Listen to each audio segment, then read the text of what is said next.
bem-vindos, pessoal, mais um episódio do Correio Cast. Hoje com a parceria com o canal On7 Vozes do Além, junto com o Flávio César. Ele vem falando sobre o ocultismo, falou sobre a cabala, falou sobre rituais, tem muito assunto para falar, deixando claro para vocês que são assuntos neutros, tá? Como a gente estava aqui conversando agora, não está impondo nada para ninguém, não é uma religião, não está falando nada, simplesmente está trazendo um pouco de história e conhecimento, para quem busca conhecimento também, né? Então é um convite para vocês continuarem acompanhando, inclusive o canal On7 Vozes do Além no YouTube. E nós estamos programando uma palestra, uma data ainda que vai ser divulgada futuramente, e uma criação de um grupo de estudos. Então, quem tiver interesse pode entrar em contato comigo mesmo, tá? Ou deixar recados aqui no YouTube, que nós vamos anotar os nomes para fazer para criar esse grupo de estudo, porque são muitas informações. O Flávio já teve um canal no YouTube sobre ocultismo, com milhões, milhares de visualizações, muito conteúdo. Ele tem livros escritos, é uma pessoa mestre no que ele fala, no que ele tem para trazer para a gente. É um propósito de vida que ele me disse aqui agora, né? Ele está tendo esse propósito, né? Então, a gente está sendo esse meio de comunicação para levar isso para várias pessoas. E, graças a Deus, tem sido muito boa os comentários, as pessoas que têm compartilhado, que têm assistido. Quem tem dúvida pode entrar em contato também, mas continua acompanhando aqui, que tem vários assuntos. O ocultismo, às vezes, igual eu, né? Assim como eu, né? Acho que várias pessoas no início falando, ai, que é o ocultismo, né? Mas assim que a gente começa a conhecer, sabe que é uma história da humanidade, da religião e do ser humano com Deus, diretamente, né? Um canal direto. Então é conhecimento, gente. Vem conhecer, vem aprender, está valendo a pena. E hoje o Flávio vai continuar falando um pouquinho sobre a importância da cabala, principalmente da chave principal, né? A chave principal, Como a chave da isso? porta principal. Isso, e um pouquinho de prosperidade. Como que é isso, Flávio? Já começa a nossa Mais uma vez, entrevista. obrigado pela oportunidade. Essa questão do ocultismo, ela vem recheada com a questão do preconceito, né? A falta de conhecimento Então, quando nós somos ignorantes a respeito de alguma coisa, o primeiro posicionamento é ter preconceito. Sejam coisas ou pessoas, né? Eu gosto muito da criança, quando você oferece alguma coisa, ela nunca comeu, ela fala, eu não gosto. Ela fala, prova, você nunca provou, como é que você vai saber que não gosta? Na maioria das vezes funciona bem, prova e gosta, porque é assim que funciona. Mas, brincadeiras à parte, essa proposta, ela vem em cima de uma necessidade de vivência, nos meus anos, de acompanhar muitas pessoas que sofreram e ainda algumas estão sofrendo dentro do seu processo evolutivo. Eu entendo, e aprendi isso na doutrina espírita kardecista há muitos anos, que todo sofrimento, todo problema, toda dificuldade, ela traz uma informação. E essa informação ela é extremamente importante para que você possa mudar o processo.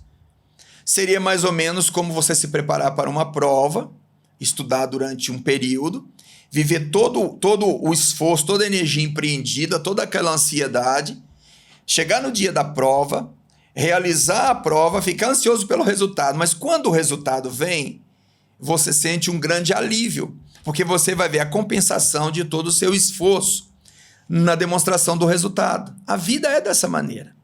E eu vejo muitas pessoas repetentes, né? Hoje em dia não existe mais essa terminologia, mas muitas pessoas repetentes porque estão, na verdade, reproduzindo os mesmos erros. Eu já vivi muitas situações em que eu repetia os mesmos erros, porque muitas vezes nós vamos ter diante de nós situações que elas requerem de nós uma escolha, e essa escolha ela precisa ser de forma racional. E quando nós aplicamos razão, nem todas as pessoas conseguem de forma lógica, diante das experiências, ela fazer uma escolha adequada. Ela consegue fazer com que a consequência de todo aquele sim ou não, ela vai ser benéfico dentro da sua escolha. E depois ele vai carregar o peso daquilo que ele fez. A grande misericórdia de Deus, ela nos favorece o renovo do dia. Eu gosto de dizer que todas as vezes que nós levantamos de manhã, o sol nasce, Deus está renovando para as nossas vidas a oportunidade de uma semeadura que quero crer que será próspera. Mas às vezes eu passo muito perto do cemitério aqui, e eu já tive muita experiência dentro de cemitérios, e eu gosto muito de observar o trânsito do cemitério. E eu gosto muito de trazer as pessoas ao entendimento do mundo espiritual. E essa é a grande dificuldade que hoje a humanidade tem na sua espiritualidade. Nós somos um ser holístico, nós temos um corpo, uma alma e um espírito, nós preocupamos com o corpo, preocupamos mais ou menos com a alma, e o espírito nós nem consideramos que exista. Nós não nos vemos como um ser espiritual. Então, muitas pessoas, quando veem o cemitério, vê ali um ponto final, encerrou. Mas eu vejo uma porta de transição. Ali é uma porta de transição do mundo físico para o mundo espiritual. E você falou uma coisa muito acertada no início, que nós não temos convicções de mudar a ideologia e até mesmo a convicção religiosa ou a fé de quem quer que seja. Porque eu entendo que todo mundo está onde tem que estar, se sentindo bem ou não, cada um que vai buscar a sua mudança de comportamento e de posicionamento. Isso é uma questão muito pessoal.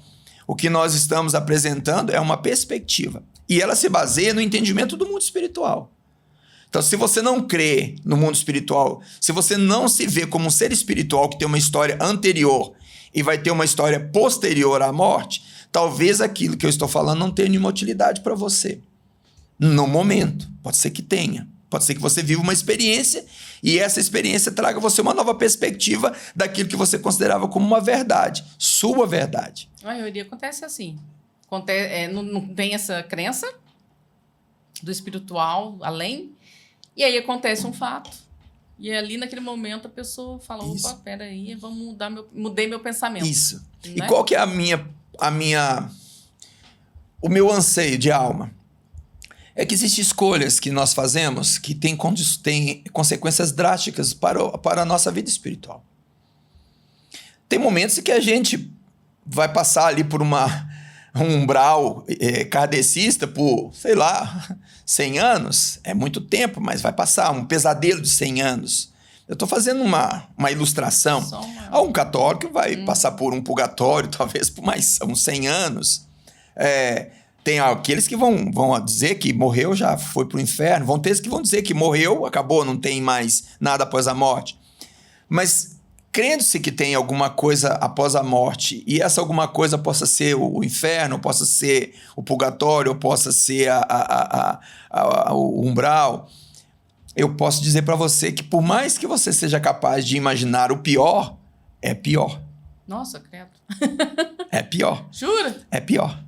E nesse é pior, eu entro muito com uma fala preventiva. Porque a Bíblia diz assim, trabalhe enquanto é dia, porque vem a noite e nada podeis fazer.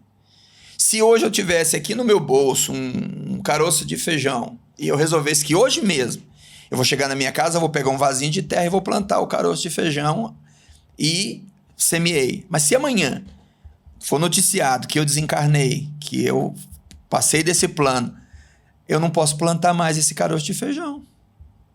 Então, a Bíblia está dizendo, investe a sua oportunidade naquilo que vai ter uma consequência benéfica na sua continuidade existencial, enquanto você tem o tempo para fazer. Porque quando cessar esse tempo, por mais que você queira, você não vai poder fazer. Olha, se você crê na Bíblia, mesmo que você seja sepultado com a sua Bíblia ali, abraçadinho com ela, você não vai entrar no mundo espiritual com a sua Bíblia. Se você gosta do seu terço, reza a sua novena, mesmo que você leve o seu tercinho ali na mão dentro do caixão, você não vai entrar no mundo espiritual com ele. Dá para entender aí? Então, o que eu vou levar? O que realmente vai estar comigo nessa transição? A minha essência. Algo que eu faço tudo para esconder nessa vida. Quem eu sou de fato, o que eu sinto de fato. Verdade. E a minha preocupação é porque existem dimensões espirituais de grande sofrimento e que são alimentados por escolhas infelizes que muitos de nós fazemos em momento de desespero, problemas mentais, problemas obsessivos gravíssimos, mas em nada dessas atenuantes muda a consequência, porque tudo está ligado ao livre-arbítrio. Uhum. E as escolhas que eu faço com cada dia que Deus me dá nesse mundo para poder semear, fazer o bem, trabalhar, como diz ali a Bíblia. Não está falando trabalhar para ganhar dinheiro. Não, está falando trabalhar para fazer o bem. Bem para quem? Para mim mesmo. Para mim mesmo. Esse bem que tem um reflexo na minha vida. E esse bem que tem reflexo na minha vida, ele implica também ao amor ao próximo. Mas a Bíblia diz, ama o teu próximo como a ti mesmo. Primeiro a si mesmo. Então não adianta eu vou dedicar minha vida aos pobres, eu vou ajudar os velhinhos, eu vou ajudar... Não. E você? O que você está fazendo? Por quê? O que adianta uma pessoa dedicar anos da sua vida e depois buscar o autoextermínio? Ser caridoso, doar centenas de cesta básica, fazer o bem para uma multidão de pessoas e depois buscar o autoextermínio. O autoextermínio vai compensar todo o bem que ele fez? Pelo contrário, não vai. Eu não estou dizendo nem que Deus não seja misericordioso o suficiente para olhar para essa pessoa de uma maneira diferenciada, mas a Bíblia diz assim, de Deus ninguém zomba. Aquilo que o homem plantar, ele ceifará.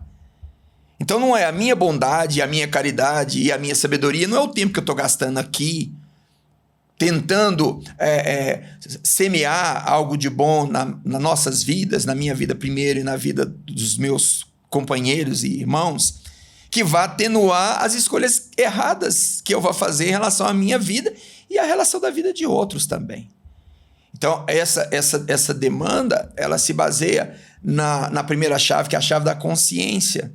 Porque se eu não tenho esse desenvolvimento da minha consciência como ser espiritual e eu só me vejo como ser carnal, eu sou o ser mais ignorante, porque eu vou viver essencialmente pelo meu umbigo.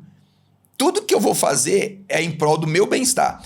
Eu vou estudar para mim, casar para mim, ter filhos para mim, ter netos para mim, ter casas para mim, ter carros para mim. Minha vida vai ser baseada no meu egoísmo. E quanto mais eu insuflo o meu egoísmo, maior ele fica, mais inchado ele fica. E ele vai cabendo cada vez mais e ele acaba me sufocando, porque vai chegar um momento em que você vai ter diante de você a verdade. A verdade pode ser uma fralda na cama geriátrica. A verdade pode ser uma sonda alimentar. A verdade pode ser uma rádio ou uma químio. A verdade pode ser uma perda de cabelo por causa de medicação. A verdade pode ser que você vai experimentar uma transição de vida do mundo espiritual na dor e no sofrimento. Enquanto o seu coração poderia ter sido trabalhado na pacificação do processo. Eu gosto muito de uma experiência que, quando eu era jovem, acho que a primeira vez que eu fui tomar uma injeção na veia no pronto-socorro, o enfermeiro falou assim, olha, não é bom. Quanto mais quietinho você ficar, mais rápido vai terminar. Então, se você se debater, vai doer mais, nós vamos perder a veia, vai ser pior. Então, quanto mais você aceitar e suportar com paciência, mais rápido o processo vai terminar. E eu escutei e, olha, foi ruim, mas por ter escutado aquele conselho que eu trouxe, até hoje quando eu vou tirar sangue, eu não fico pulando e nem me debatendo, porque eu sei que eu vou dificultar o trabalho daquele que pedagogicamente está me ensinando alguma coisa, porque ele foi ali um professor, ele não foi um enfermeiro. O enfermeiro ele foi quando ele aplicou a medicação. Antes ele foi pedagogicamente um orientador que disse, olha, é assim que funciona, e eu aprendi. E muitas vezes, quando a gente está lutando contra o processo, o sofrimento é maior. E essa ferramenta que eu trago, porque eu vejo hoje as pessoas muito ansiosas. Hoje, a história da humanidade é movida por ganância, por ambição, pelo ouro, por ter, por possuir. Não vou nada contra isso. Mas, didaticamente falando agora, quem está dizendo para você, não se debata porque vai ser pior e o processo pode ser mais doloroso ainda, a Cabala, ela vem nos ensinar, primeiro, que riqueza não é somente dinheiro. Prosperidade não é quantidade. E que tanto o céu quanto o inferno é um estado de espírito. Então, riqueza e pobreza é um estado de espírito. Porque você vai encontrar pessoas ricas quantitativamente, mas que são miseráveis. Moralmente, espiritualmente, miseráveis. E você vai encontrar pessoas que materialmente elas são pobres, quantitativamente elas são pobres, mas são pessoas prósperas. Porque tudo aquilo que ela tem, o que ela usa, com a energia que o dinheiro favorece, ela utiliza de maneira correta, sábia e multiplicadora. E a riqueza, o dinheiro é energia, porque vem da terra, é o ouro. E isso desperta no ser humano suas condições mais primitivas. Mas, na verdade, a interação que nós temos desse bem-estar psíquico com o dinheiro está na interação das nossas necessidades. A palavra de Deus diz assim: aonde estiver o seu tesouro, aí estará o seu coração. E muitas vezes nós estamos aqui demandando no reino finito da matéria. Lá no cemitério está um monte de gente que lutou a vida inteira, conquistou, trabalhou, ajuntou, e está sepultado do lado daquele indigente que não juntou nada, que talvez não tenha trabalhado tanto assim, mas a mesma porta de saída. Não muda, a mesma porta. Nós entramos por uma porta, que é o útero materno, saímos por uma porta que é a sepultura. Isso é lei. Isso é uma lei. Depois a gente pode entrar nesse contexto aí para entender a síndrome de Lúcifer na humanidade, porque tudo que Lúcifer quer é entrar nesse mundo como Jesus entrou, por um útero de uma mulher. Só que ele não pode. Essa é a grande demanda da síndrome de Lúcifer, que é o portador da luz. A sua grande demanda como ser criado por Deus é que ele não tem a possibilidade de entrar no mundo da matéria pelo caminho que Deus instituiu que eu e você entramos. E que Jesus entrou para cumprir a lei. Para cumprir a lei. Então, isso dentro do mundo espiritual, isso é algo tremendamente complexo, mas que implica nesse entendimento da nossa consciência. E essa primeira porta, ela Quer atender? Não. Essa primeira porta, ela faz com que a gente comece a repensar muitos os princípios da nossa caminhada evolutiva. Porque como ela propõe uma escalada progressiva, então você dá o primeiro passo e esse primeiro passo já se beneficia. Porque uma coisa você está no plano. Quando você sobe o primeiro degrau, você já vai começar a ter uma visão diferenciada. E como esse ensinamento ele não propõe que você tenha uma visão diferenciada em relação ao outro, e sim a você mesmo. Não uma percepção do plano da natureza, e sim da sua responsabilidade em relação à natureza, porque quem interfere na natureza é o homem. Então você começa a ter essa relação, primeiro, de você como ser, sua própria consciência, e depois da sua responsabilidade dentro do processo. E quando fala de ansiedade, e você entende essa condição de estado de espírito, imagina o seguinte: nós precisamos, igual a água, para mim poder depositar a água, eu preciso de um repositório. A taça é o repositório. Então, para mim atrair a energia do dinheiro, eu preciso de um repositório. Então, a primeira coisa que eu tenho que fazer é criar um repositório psíquico. Por isso que tem muitas pessoas que não prosperam. Trabalha, luta, porque tem um texto bíblico que fala que é como se a pessoa trabalhasse, plantasse, colhesse, mas colocasse num saco furado. E aí, quando ele sai arrastando o saco furado, tudo que ele conseguiu fica pelo caminho. Então, quando nós pensamos em prosperidade, nós temos que pensar no repositório. Tem um texto bíblico que fala sobre uma viúva pobre que estava em casa e ela tinha um pouco de azeite na botija, um pouco de farinha, um filho, e era comer aquele pão que eles iam fazer e morrer de fome.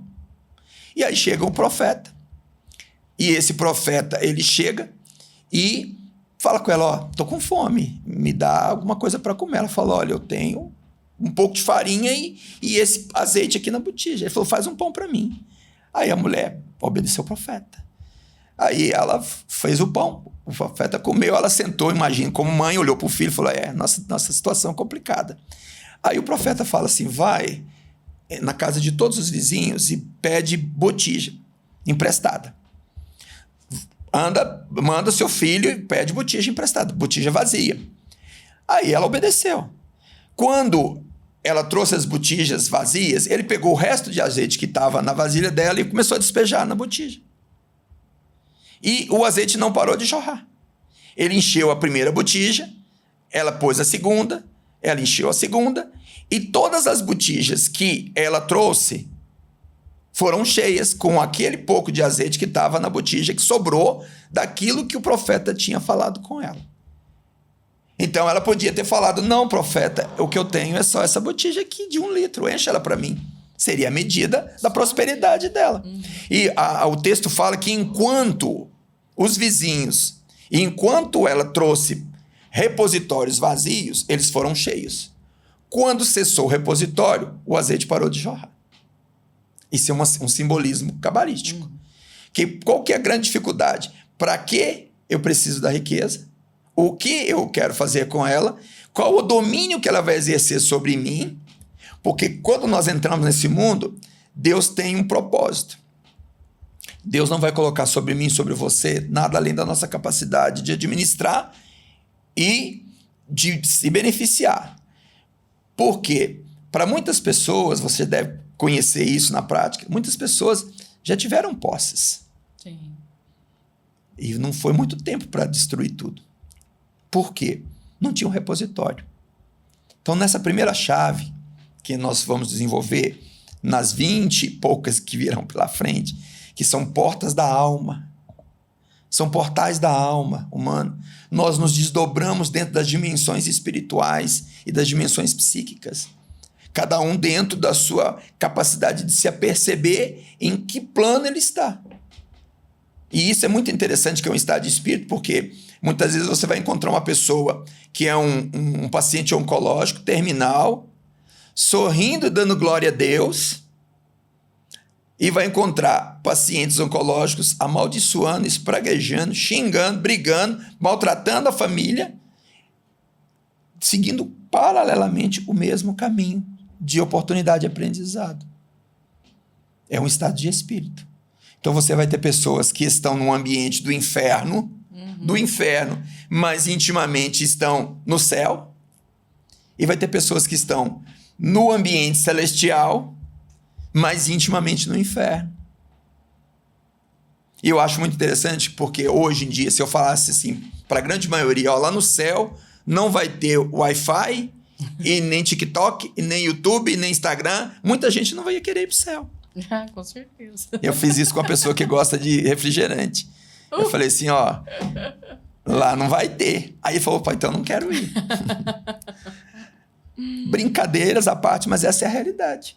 É uma condição, é um estado de espírito. Por isso que eu já cheguei em casas, em vilas, em pobres, pessoas pobres, que vivem com menos que um salário mínimo. As panelas todas brilhantes, velhas, surradinhas, todas brilhantes, todas bem polidas, todas organizadas, tudo bem organizadinho, a casa simples, de chão batido, tudo limpinho, cortininha de sacolinha de leite, separando os ambientes, tudo limpinho.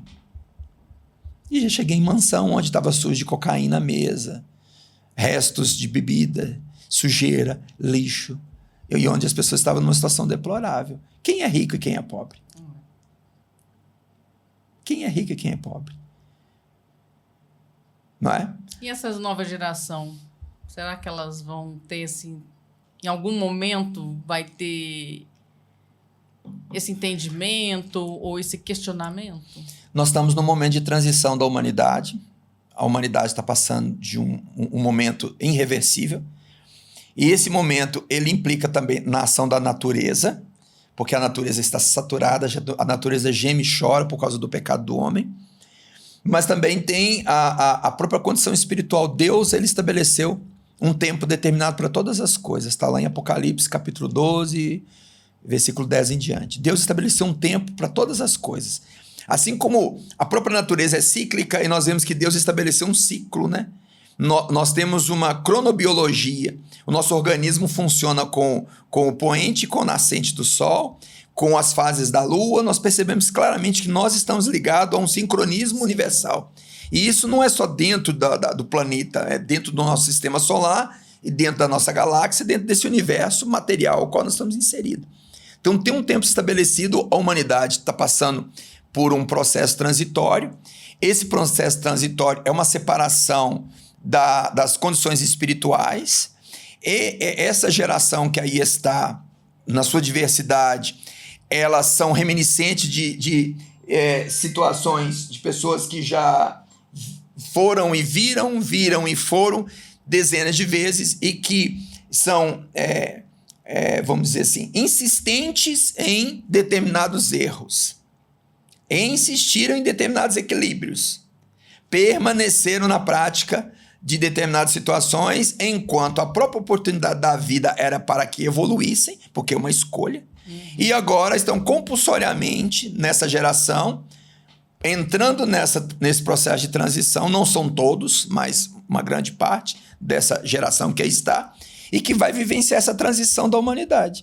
Porque quando nós olhamos a Bíblia com essa visão de perspectiva, nós vemos que a Bíblia não é o fim da história da humanidade. Ela é uma transição e um início de uma nova etapa. Eis que vejo novos céus e nova terra, porque as coisas antigas já não existem mais. Então, essa humanidade que, passando por esse processo, ela tiver cumprido cabalmente o seu processo evolutivo e tiver a capacidade de regeneração do planeta e da nossa própria essência da humanidade, vai permanecer. Aquelas que não vão voltar para planetas primitivos, chama ele de inferno, de umbral, do que você quiser. Nós até dizíamos um pouquinho da temática, mas está dentro dessa questão da nossa consciência, porque, como eu disse, estamos no momento de escolha, a situação é visível para todos. E o muito interessante que isso não é hoje mais só numa parte do planeta ou num país. Quando você faz você olha de maneira ampla, é uma condição da humanidade. Não é uma condição de um povo ou de uma raça especificamente. Hoje não tem um local que você possa falar assim, eu vou para aquele país que lá está diferente. Não. Hoje nós estamos num processo de degeneração complexa, como eu disse, não somente moral, não somente espiritual, não somente da natureza, mas dos nossos próprios sistemas. E esses sistemas, infelizmente, eles estão passando por essa prova de expiação para regeneração. É o apocalipse bíblico, é a transição de várias religiões, que cada uma dentro da sua crença defende que há um momento onde as nossas provas aí estão e nós somos recompensados, vamos dizer assim, galardoados de acordo com aquilo que a gente tiver plantado. Céu, inferno, bondade, maldade, justiça, injustiça, luz e trevas. É isso aí. Mas nós vamos deixar o repositório como uma perspectiva para nosso próximo encontro, que eu vou ajudar as pessoas a psiquicamente construir o seu repositório da prosperidade. Porque, como eu disse, o dinheiro não é o dinheiro, o benefício do dinheiro não é aquele que está no bolso, é o estado do espírito daquilo que eu carrego. E não é a quantidade. A quantidade é uma consequência. É uma consequência. E essa consequência está dentro da nossa própria estrutura espiritual. O quanto que isso vai trazer de benefício para mim? Eu vou ser escravizado? Vou ser manipulado? Ou eu vou usar de maneira benéfica, justa e bondosa para mim e para todos? Interessante. Então, para a próxima, já temos um tema, né? Do repositório da prosperidade, ótimo, segundo a visão cabalística. Ótimo, né? E, pessoal, então ficamos por aqui. Espero que tenham gostado. Curtam o vídeo, comentem. Lembre-se de seguir o canal On7 Vozes do Além no YouTube. E tem a nossa palestra que logo a gente vai divulgar, né? O Flávio vai divulgar a data certinho para a gente montar um clube de estudos, tá bom? Então ficamos por aqui e até a próxima. Muito obrigada.